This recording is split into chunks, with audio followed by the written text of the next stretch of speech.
So hello guys. अब हम start करने वाले हैं अपना फर्स्ट जो है ऑब्जेक्टिव ऑफ मैनेजमेंट। सबसे पहले इसका मीनिंग क्या है। देखिए, ऑब्जेक्टिव क्या होता है, अपने दिमाग में सोचो। ऑब्जेक्टिव होता है हमारा एंड, जो मेरे को अपना एंड गोल चाहिए, जो मुझे एंड चाहिए towards my activities of organisation, यही तो मेरा ऑब्जेक्टिव होता है। तो यही इस और मैनेजमेंट में भी यही लिखा है, this is my objective are the end towards the activities of organization directed। और इसके जो मेरे जो ऑब्जेक्टिव्स हैं, ये मेरे है तीन। पहला है organisational, social and then personal. और ये है,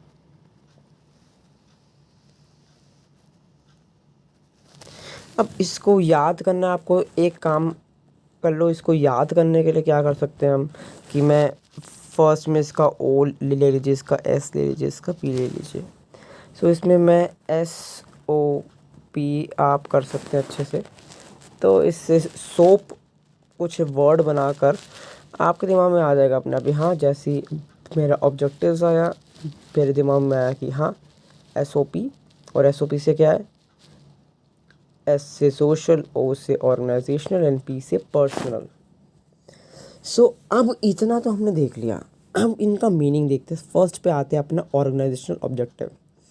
देखिए, इसका मेरा ऑर्गेनाइजेशनल का ऑब्जेक्टिव क्या है भाई, बताओ। मैनेजमेंट में मेरा इसमें एम होता है कि मुझे prosperity and growth of organisation चाहिए। अगर मैं इसे अच्छे से बोलना चाहूँ तो मेरे को एक एफिशिएंट यूटिलाइजेशन चाहिए। अब इसको और अच्छे से बोलना चाहूँ तो इसको फलना फूलना बोल सकता हूँ। अगर मैं इसको हिंदी में बोलना चाहूँ तो उसको मैं फलना फूलना भी बोल सकता हूँ। मतलब मेरे ऑर्गेनाइजेशन की ग्रोथ करनी है। एम क्या है, प्रोस्पेरिटी, फलना फूलना and the growth of organisation मेरी, है ना। And generally it is assured that profit maximisation जो है is the main objective of every organisation, but it is not true. And यहाँ पर क्या है, मैनेजर जो है वो ट्राई करते हैं कि हमें डेवलप करना है वैराइटीज़ ऑफ ऑब्जेक्टिव्स को हमारे मैनेजमेंट के एरिया में। एंड फिर आता है हमारे यहाँ पे जो 3 इम्पॉर्टेंट ऑब्जेक्टिव्स है हमारे मैनेजर के। पहला, देखो सिंपल सी बात है, जो मेरा ऑर्गेनाइजेशनल ऑब्जेक्टिव है, आपका ऑर्गेनाइज, अब इसको छोड़ो। आपका अगर आप अपनी ऑर्गेनाइजेशन आपने पहली बार खोली है, मान लो अगर आपने पहली बार खोली है, तो आपके दिमाग में क्या आएगा, सबसे पहले मुझे करना है सरवाइव। फर्स्ट ऑफ ऑल मुझे सरवाइव करना है इस इन्वायरमेंट में, बाद में प्रॉफिट देखूंगा भाई। सबसे पहले आप यही तो अपने दिमाग में सोचोगे ना, आपको सरवाइव भी तो करना है सबसे पहले। अब उसके बाद आपके दिमाग में आता है, ठीक है अब मैंने सरवाइव कर लिया, अब मेरा जो नेक्स्ट एम है वो है मेरा प्रॉफिट को गेन करना। अब मेरा नेक्स्ट एम होगा मेरे प्रॉफिट को गेन करना। अब मैं अपने प्रॉफिट को गेन कर लिया, अपने मार्केट में प्रॉफिट गेन कर रहा हूँ, लेकिन अब उसके बाद जो मेरा एंड ऑर्गेनाइजेशन ऑब्जेक्टिव है कि हाँ, कि भाई अब मेरे को मार्केट में अपनी पकड़ बनानी है।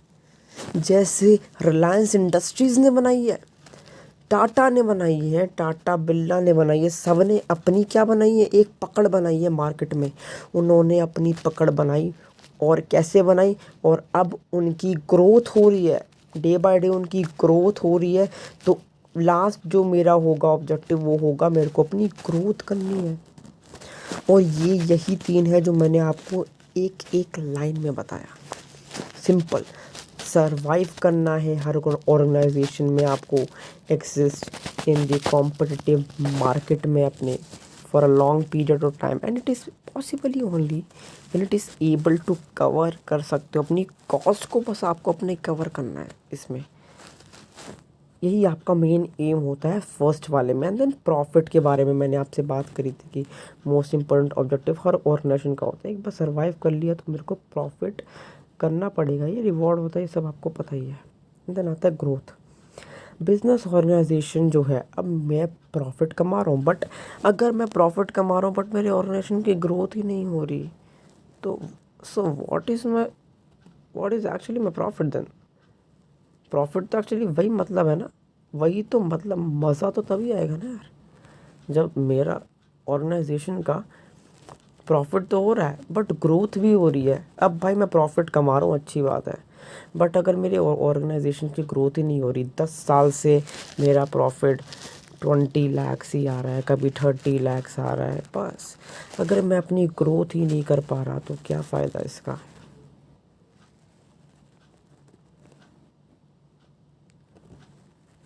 एंड देन अब आते हैं सोशल ऑब्जेक्टिव्स पे। अब देखिए सोशल ऑब्जेक्टिव्स के बारे में जब मैं बात करता हूँ, ये सेकंड ऑब्जेक्टिव है ऑफ मैनेजमेंट का, फर्स्ट वाला हमारा हो चुका है। सो इसमें क्या कहा मैंने, ये जो सोशल ऑब्जेक्टिव्स है ये डील करते हैं कमिटमेंट ऑफ ऑर्गेनाइजेशन के टूवर्ड सोसाइटी। सो सोसाइटी की तरफ, सोसाइटी सोशल नाम ही से ही आपको पता चल जाना चाहिए, सोशल लिखा हुआ है, social society. Business organisation part है सोसाइटी का, सोसाइटी को आपको हेल्प करनी है। आपका ठीक है भाई, आपका ऑब्जेक्टिव आपने देख लिया, आपने अपने ऑर्गेनाइजेशन के हिसाब से देख लिया, अब आपको ये भी तो देखना पड़ेगा कि भाई मुझे सोशल भी तो देखना है। क्या बाहर सोशली अगर मैं कुछ देखूंगा नहीं, सोशली लोगों की हेल्प नहीं करूंगा तो क्या फ़ायदा। So they earn by using resources of society, so they must be something for society, तो करना पड़ेगा। अब भाई मैं सिर्फ अपना प्रॉफिट कमाए जा रहा हूँ, इसी पे ध्यान दे रहा हूँ, मान लो सिर्फ और सिर्फ, फ़ायदा होगा बट कुछ ऐसा वाला फ़ायदा नहीं हुआ जो होना चाहिए। फ़ायदा मैंने ये नहीं कहा कि फ़ायदा नहीं होगा, फ़ायदा आपको इसमें हो रहा है ज़्यादा, लेकिन सोशल ऑब्जेक्टिव जो है मेरा, मैंने ये आपको बता दिया।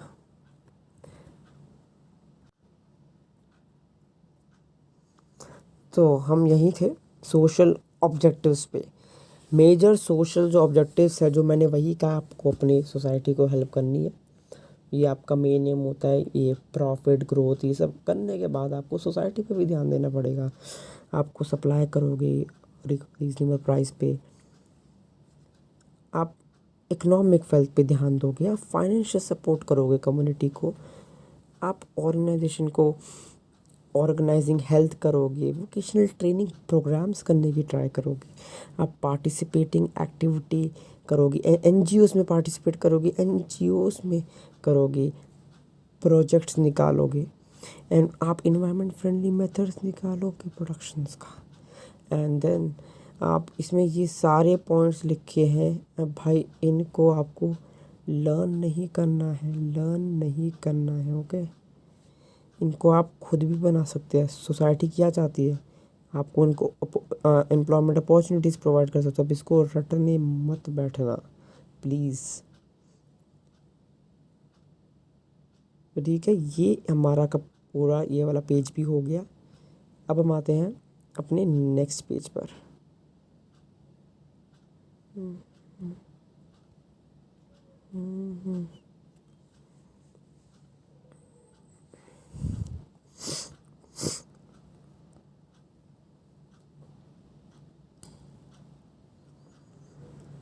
अब हम आते हैं अपने इंडिविजुअल ऑब्जेक्टिव्स पे। सो पर्सनल ऑब्जेक्टिव्स भी बोल सकते हैं इसे, ह्यूमन ऑब्जेक्टिव्स भी बोल सकते हैं, और इंडिविजुअल भी। अब देखिए है क्या, ये जो ऑब्जेक्टिव है ये हमारे रिलेट करते हैं एम्प्लॉयज़ से, एम्प्लॉयज़ के ऑर्गेनाइजेशन से। सो जितने भी हमारे एम्प्लॉयज़ होते हैं वो most important resources of every जो वो सेटिस्फाइड है, मोटिवेट करते हैं अपने एम्प्लॉयज़ को कि हाँ आप प्रॉफिट कमा सकते हैं, आप मैक्सिमाइज कर सकते हो ऑर्गेनाइजेशन में। तो एम्प्लॉयज़ एक बिग पार्ट है ऑर्गेनाइजेशन का, तो वही जो है उनका जो मेन ऑब्जेक्टिव है, ह्यूमन, इसको मैं ह्यूमन भी बोल सकता हूँ, इसको मैं इंडिविजुअल भी बोल सकता हूँ, इसको मैं पर्सन भी बोल सकता हूँ। तो जो main individual objective of management है हमारा, हमारे इस वाले में कि हमें सैलरी प्रोवाइड करनी है अच्छे से अपने, हमें सैलरीज प्रोवाइड करा सकते हैं to fulfil financial needs of employees. हम ये जैसे कि हमने दोनों में तो बात करी थी उन वाले में ऊपर कि हमने अपनी सोशल के बारे में बात करी, हमने प्रॉफिट के बारे में बात करी, हमने ऑर्गेनाइजेशन के बारे में बात करी। ये जो थर्ड वाला है ये वाला हद से ज़्यादा इम्पोर्टेंट है कि जो मेन होता है हमारा ह्यूमन रिसोर्सेज ही तो है, यही तो काम आते, यही ज़्यादा वर्क करते हैं। तो इनको जो हमारा मेन ऑब्जेक्टिव है कि हमें प्रोवाइड करनी है यानी कंप्लीट सैलरी ऑर्गेनाइजेशन के लिए क्या है कि उन्हें ट्रेनिंग प्रोवाइड करनी है, डेवलपमेंट करनी है एम्प्लॉयज़ की, उन्हें other level highs of needs of employees करना है। And then third point peer recognisation, self respect for colleague to fulfil social need, उनकी सोशल नीड को फुलफिल करना है जो वो चाहते हैं, जो वो थोड़ी बहुत कंपनसेशन आप इसमें बोल सकते हैं कि उन्हें हमें कंपनसेट करना है, हमें उन्हें रिटायरमेंट का कुछ देना है। And good and healthy working conditions for the safety of employees. So workers में लूज इंटरेस्ट, सिंपल, तो आपको कुछ ना कुछ ऐसा नया करता रहना पड़ेगा और ऑर्गेनाइजेशन कुछ ना कुछ नया करते रहती है। सो मैनेजमेंट को ट्राई करते रहना होगा for personal objectives with the organisational objectives. So अभी तक हमने जो पढ़ा पूरा का पूरा एक बार रिवाइज कर लेते हैं। क्या पढ़ा? सबसे पहले ऑर्गेनाइजेशनल ऑब्जेक्टिव्स में हमने पढ़ा सर्वाइव, प्रॉफिट, ग्रोथ, सोशल पढ़ा। इसमें हमने क्या क्या पढ़ा? क्वालिटी करो, रीजनेबल प्राइस पे दो, एम्प्लॉयमेंट अपॉर्चुनिटीज़ प्रोवाइड कर सकते हो, economic, social health, eco friendly method इस्तेमाल कर सकते हो फॉर सोसाइटी के लिए। Then personal objective educate, salary provide कर सकते हो, गुड वर्किंग पीयर रिकॉग्नाइजेशन कर सकते हो, ट्रेनिंग डेवलपमेंट कर सकते हो, आप सोशल रिकॉग्नाइजेशन कर सकते हो। तो ये सब हमने बात करी, तो हमारा ये भी हो गया। इंटरेस्टिंग था ना? सो अब हम आते हैं अपने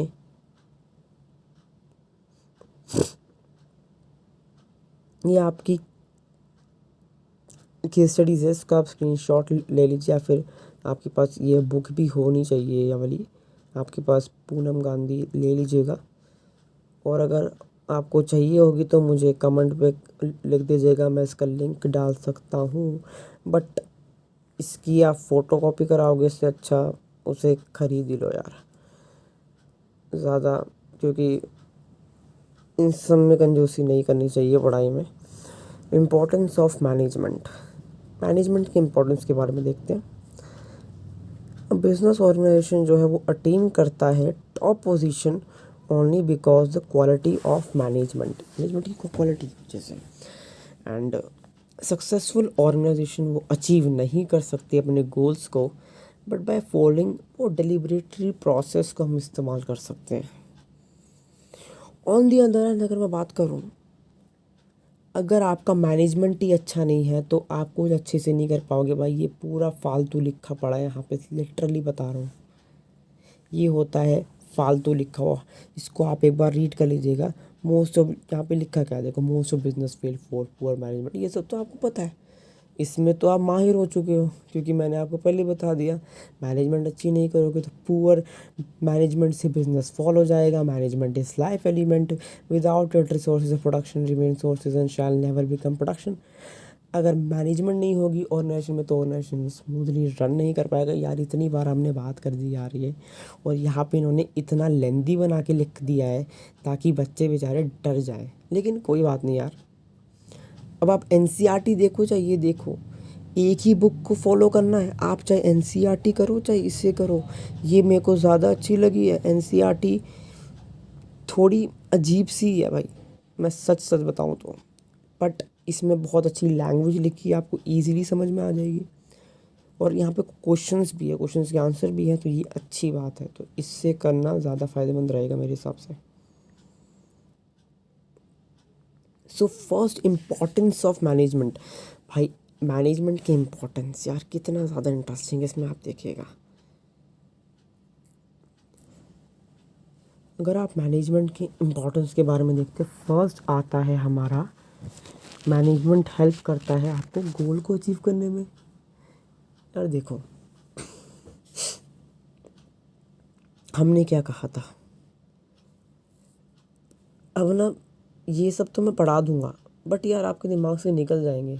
तो एक काम किया करो, साथ में ना कुछ नोट्स नहीं बनाने इतने, सिर्फ इनके पॉइंट्स को एक बार दिन में एक बार लिख लेना, लिख के याद कर लेना। सिर्फ पॉइंट्स को अंदर का आप आराम से बना सकते हो, कोई दिक्कत नहीं है। इतना मैं आपको बता चुका हूँ, क्योंकि मैनेजमेंट करता है हेल्प करने में। सिंपल देखो, अब इसको याद भी नहीं करनी चाहिए मेरे हिसाब से, तो इसको याद करने की ज़रूरत नहीं है। इसको याद करे बिना भी अब इसे कर सकते तो कैसे। मैनेजमेंट ट्राई करता है कि भाई मेरे को इंटीग्रेट करना ऑब्जेक्टिव्स को, मैनेजमेंट होगा और ऑर्गेनाइजेशन आपका गोल होगा। देखो अब ना इसकी आपको एक फैक्ट बताऊं, यही चीज़ आपका फंक्शन पे भी था। मज़ा आया। मैंने क्या कहा, हमारे फीचर्स ऑफ मैनेजमेंट पे भी लिखा था कि हाँ, आपका जो मैनेजमेंट है वो बहुत ही अच्छे से गोल को अचीव करता है। मैनेजमेंट का काम है गोल को अचीव करना, तो यही इम्पोर्टेंस में भी सेम। तो कुछ याद करने की ज़रूरत नहीं पड़ी आपको। तो यही तो फ़ायदा है ना भाई। And then second, management increase efficiency. जैसे देखो भाई, मैंने आपको एफिशिएंसी बताया था। मैनेजमेंट आप करोगे, आपका पूरे का पूरा एफिशिएंट होगा। अब मैनेजमेंट अच्छे से हो रही है, हमने जैसे बात करी, हमने फीचर्स में बात करी, इम्पोर्टेंस में बात करी,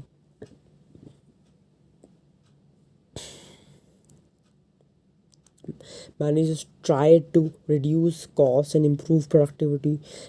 मैनेजर्स करते हैं एंड मैनेजर्स इंसिस्ट भी करते हैं कि भाई एफिशिएंट एंड इफेक्टिवली आपका हर चीज़ हो जाए। तो यार ये बहुत ज़्यादा, ये भी हमने फंक्शंस में ही देख लिया था, फीचर्स में देख लिया था। एंड देन थर्ड, अब ये वाली चीज़ भी हमने फीचर्स में देख ली थी भाई। अब आप खुद देख लो कि कुछ है ही नहीं भाई, कुछ याद करने लायक है ही नहीं। आपने सिर्फ एक याद किया, उससे आपने इसे भी बना लिया।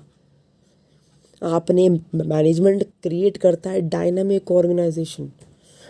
डायनामिक, जैसे मैंने आपको कहा था कि डायनामिक इन्वायरमेंट चेंज होता रहता है, तो organisation have to survive in dynamic environment. So manager जो है वो कीप मेकिंग चेंजेस करता रहता है ऑर्गेनाइजेशन में टू मैच हमारे इन्वायरमेंटल चेंजेस को। जो एम्प्लॉयज़ है ऑर्गेनाइजेशन में, वो जनरली क्या काम है, वो रेजिस्टेंट होते हैं। एंड ये भी हमने बात की कि जो हमारा एफिशिएंट मैनेजर है वो मोटिवेट्स करता है एम्प्लॉयज़ को टू अडॉप्ट विलिंगली बाय, और बिल्कुल by the organisation, but it improves employees work also in the competitive world. So पूरा का पूरा इसका कच्चा चिट्ठा अगर मैं आपको बताऊँ पूरा अच्छे से, डायनामिक ऑर्गेनाइजेशन की हमने बात करी थी इन द फीचर्स, और इन सब को हम इतने अच्छे से कर चुके हैं कि हमने क्या बात की थी कि हमारा डायनामिक इन्वायरमेंट चेंज होता रहता है। तो मैनेजर्स को ऐसे ट्राई करते हैं, मैनेजर्स मैनेजमेंट को अप्लाई करते हैं डायनामिक इन्वायरमेंट के हिसाब से, तो उससे आपका एफिशिएंटली पूरा का पूरा रिसोर्सेज का यूटिलाइजेशन हो जाता है।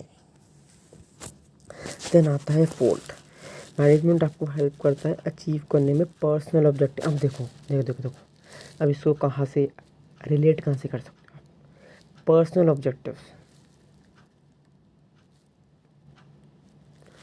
ये आपका थर्ड वाला जो था ना, जो हमने अभी अभी पढ़ा, उसका पॉइंट ऑब्जेक्टिव्स ऑफ मैनेजमेंट, ये आप वहाँ से ले आओ और वहाँ से लाके इसे आप इसके अंदर डाल दो। अपना दिमाग भी यूज़ करो भाई। पेपर में या क्या करो, इम्पोर्टेंस पूछिए ना, आप इम्पोर्टेंस पूछिए। हाँ, मेरे दिमाग में आया, डायनामिक है इन्वायरमेंट, एफिशिएंसी है, अचीविंग कर सकते हैं ग्रुप गोल्स को, अचीव कर सकते हैं पर्सनल ऑब्जेक्टिव्स को। Personal and efficient managers is the one who brings maximum prosperity employers के लिए। मैनेजर्स जो है लीड करता है बल्कि इन सच अ मैनर की along organisation goal, individual goal of employees. और हमने बात की तो मतलब यार मैनेजमेंट इतना ज़्यादा हेल्प करता है, जैसे कि हमने भी कहा था। और और organisation goals in one direction में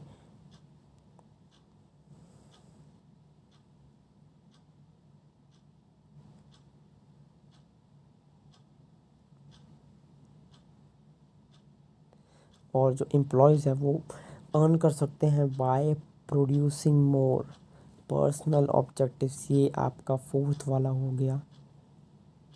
एंड देन आता है आपका fifth, management health and development. भाई देखो, अब ये भी आपका उस वाले पॉइंट में था, ये भी आपका उस वाले पॉइंट में था जो हमने करा अभी ऑब्जेक्टिव। तो मतलब ये दो भी हो गए और ये वाला भी आपका था उस वाले में फीचर्स में। तो याद कौन सा करना है भाई, सिर्फ ये दिस इज कॉल्ड स्ट्रैटेजी। जो अब apply you can apply this strategy bro, just apply this strategy. Efficient managers जो होते हैं वो has multiple objectives, they give due importance. बिल्कुल, वो बहुत ज़्यादा इम्पोर्टेंस देते हैं सोशल ऑब्लिगेशंस को। लाइक आपको हेल्प करते हैं। एक मैनेजमेंट क्या कर सकती है, हेल्प कर सकती है पर्सन को डिफरेंट ग्रुप्स के, लाइक से कि एम्प्लॉयज़ हो गया, कस्टमर्स हो गए, सप्लायर्स हो गया। इट इंसिस्ट कर सकती है providing quality goods, competitive salary, create employment opportunity by increasing production, manager also contribute increasing GDP।